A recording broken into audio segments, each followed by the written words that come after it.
तर नमस्कार मित्रांनो, मी सोमनाथ पवार मराठी डिस्ट्रिक्टमध्ये तुम्हा सर्वांचं पुन्हा एकदा स्वागत करत आहे। वाजल्यात 9:05 आणि आत्ताशी चालू केले, CNG वगैरे भरलाय, नाश्ता झालाय।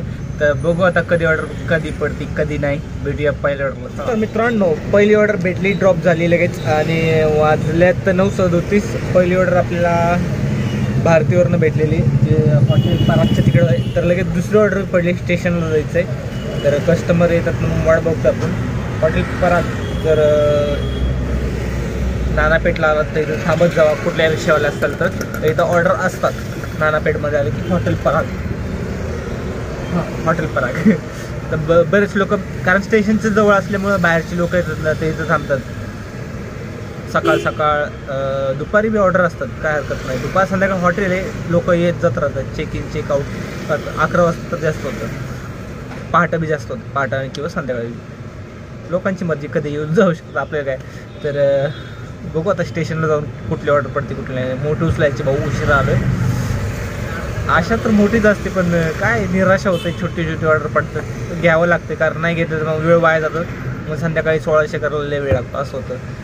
पडेल ती ऑर्डर करावंच लागेल। तर मित्रांनो, वाजल्यात 1:17। जेवण वगैरे झालं आपलं आणि 800 रुपये झालेत। बॅक टू बॅक ऑर्डर पडते, म्हणून नाही का वेळ नाही भेटला टेक द्यायला।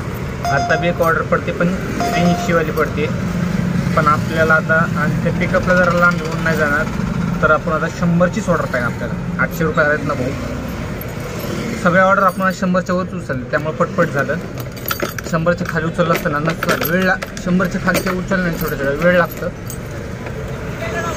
आज पडतात म्हणून जरा नखरा आला आहे, माहिती आहे नाही खरं सांगायचं तर बघू आता अजून 200 करून टेक घेऊ।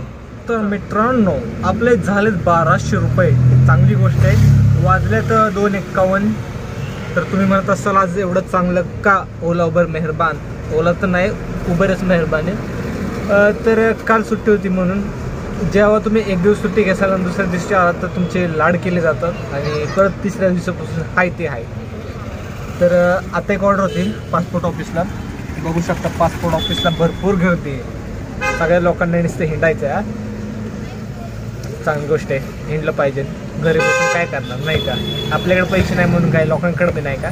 मला बी जायचं आहे दुबईला, पण ठीक आहे, पैसे नाही म्हणून का बसले, पहिलं गाडीचे हप्ते फेडू आपण। तर झालेत 1200, अजून किती करायचे? 13, 14, 15, 16, 400 कर होईल का? 400 होईल, आरामशीर होईल। आज लाडका आपण। तर बघू 400 कधी नाही, आणि भेटूया मग 1500 1600। तर मित्रांनो, बराच वेळ बसल्यावर म्हणजे 1-2 तास वाया गेले, तेव्हा जाऊन आपल्याला ऑर्डर पडली। रील बघत बसलो हो, घाण सवय लागली रील बघायची। तर बऱ्याच वेळनंतर ऑर्डर पडली, मला वाटतं 5:30ला काहीतरी, आणि ती ऑर्डर जस्ट ड्रॉप झाली तर चितळेला। आपण कुठं ना, विश्राम बागवाडा, हां विश्राम बागवाडीकडे आलो आपण। तर इथं ऑर्डर जस्ट ड्रॉप केली, 150 रुपयाची ऑर्डर होती। आता इथून आपल्याला जायचं आहे कात्रजला, आणि आपल्याला किती 400 करायचे होते ना, 150 झाले।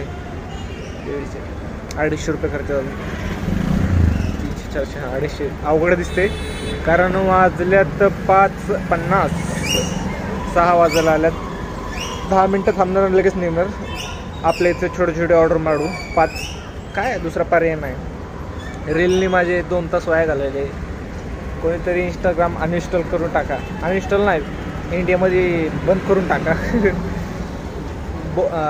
मोक्कार वेळ वाया जायला लागले लय, म्हणजे नाही का टाईमपास व्हायला लागले। एवढे बी रिकम तिकडे नाहीत आपण। ऑर्डर पडत होते, इकडे रील्स चालू होते माझ्यासमोरनं, मी विचारतो लोकांना कुठं जायचं, अहो बुकिंग झाले उबेरचं। तसं काय, मी तर येतच आहे, बाकीच्या लोकांना पडते ते का, तर रील बघते, नेटवर्क सगळं तिकडे जाते। याला नेटवर्क स्ट्रॉंग लागतं, आणि आपण नेटवर्क तर सगळं ह्याला घालवतोय रीलला, मग कसं ऑर्डर पडणार दादा तुला? गाण सवय लागली रील बघायची। रील बघणं सोडा रे, रील बघणं सोडा। बघू आता 250 रुपये होतात काय, चला करून तर फायनली मित्रांनो आपण आलो आहोत कात्रजकडे, आणि आपलं टार्गेट कसं बसं मरत झालेलं आहे। वाजले 7:17। तर आजचा हा व्लॉग आपण इथं सेंड करूया, भेटूया नवीन व्लॉगमध्ये। तोपर्यंत शुभरात्री, चलो बाय।